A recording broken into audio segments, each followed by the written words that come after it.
So I want you to go down what the different kinks are. Ooh, So unless it's that long.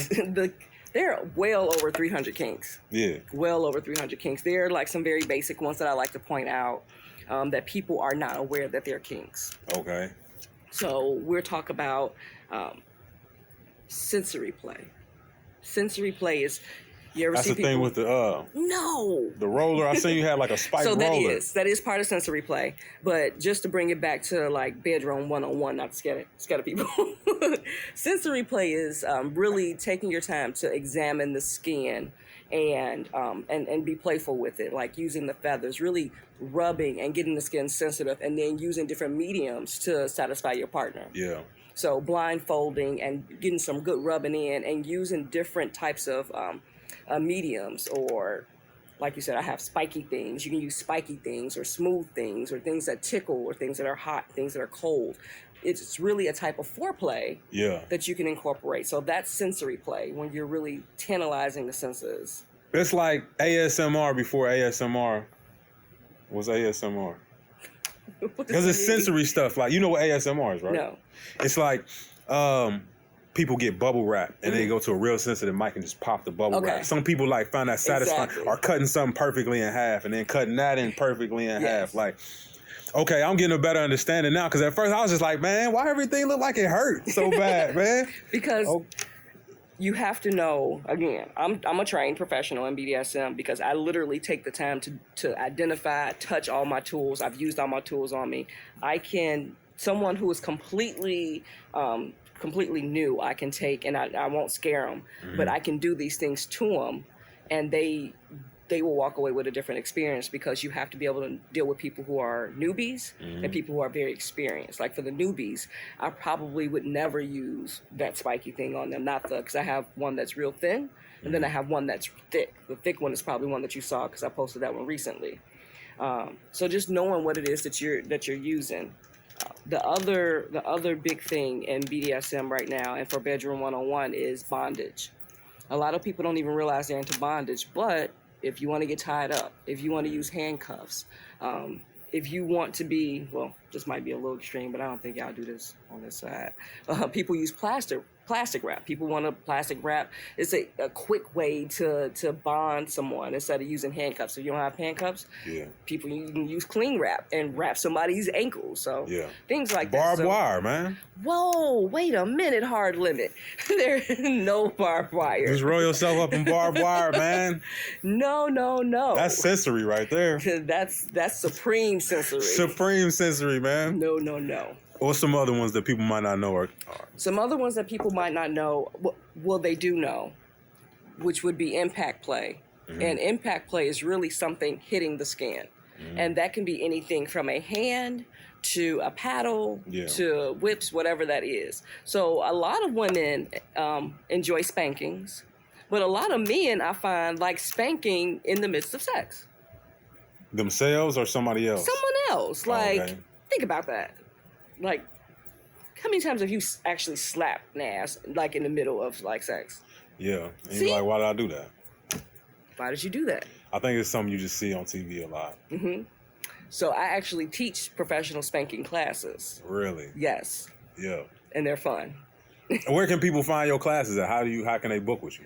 So if you want to book with me, I have my own website. I'm UrbanKinkster.com. And you can go in there. You can look at the services that I offer. Some of the services that I offer is disciplinary services. So as a couple, we're having issues. We can't get past these goals.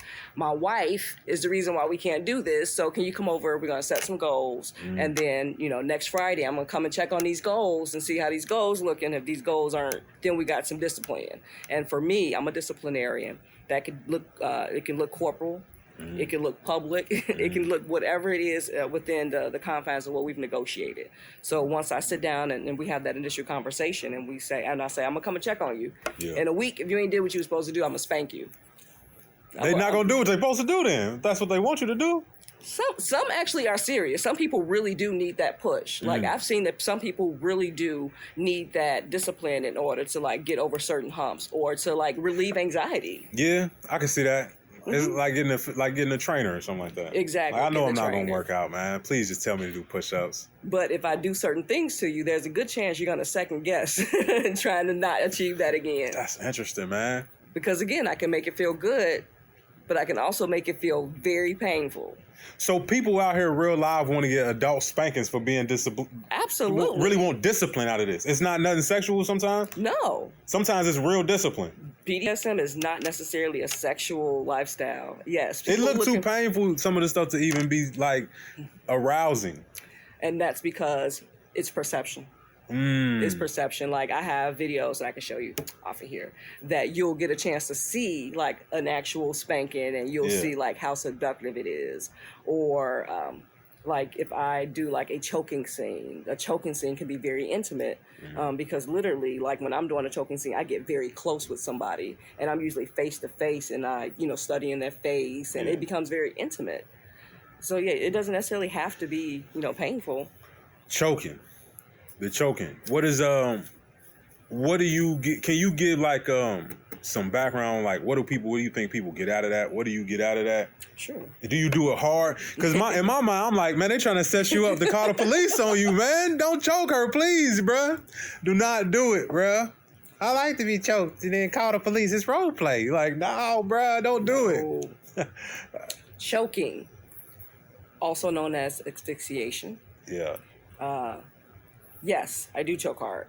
And what the endorphins that come as a result of my hand being released from around your neck, because your blood's starting to shoot, your blood's starting to go back to your body, and it's starting to, and the endorphins, especially if you're a masochist, someone who enjoys pain. A masochist is someone who enjoys pain. If you're that person, then chances are you've asked to be choked because you've expressed that it does turn you on, or it can be a disciplinary tool. But also knowing how far to go with it, because in BDSM I had to learn anatomy. I can't just choke somebody and think it's going to be okay. What if this person has heart problems? Yeah. I have to ask these questions. Like, before I even put my hands on somebody, there's a 30-minute conversation I need to have to make sure that I can even put my hands on you, because you really might not be in the right mindset to do this. Yeah, like, you ever have, like, that'd be like somebody rolling up in a wheelchair with a track, like, choke me, but don't cover my hole. Please don't cover my hole. Pineapples, I can't touch you. I'm not doing that. Jesus, man. Just stick your thumb in a hole, man. That's how you do the choke? Nope, I'm going to hit them in it. No, see? We're not doing that. So how, like, in 2020, when it's like, everything is so sensitive, how do you vet these people? Because you have like, for real, like I don't want to call it a festival, but you have these like events. Yeah. And everybody might not be right, like you just said, mentally. Exactly. Some people, man, is a liability there. Well, like, how do you vet people, insurance? Because the reason I had her on is because we interview entrepreneurs about what they do. This is how she makes a living. Right. So I wanted to start talking to people with more niche-based, like, entrepreneur jobs and stuff like that. So, like, what do you do about that? All right. So, in Kink BDSM, here's some things that we have to do to cover ourselves. So, what's the first question you want me to answer? How do you vet these people? Vetting is very important, and I'm glad that you used the word vetting because that's exactly what we call it. We call it vetting. You literally have to get to know someone. You ask very, very specific questions about their mental illness, what their interests are. One of the first questions I ask people who want to vet me is, what attracts you to this lifestyle? Because if it's just a place for you to escape, I probably will not touch you. Yeah. Because getting you back to reality is going to be a problem.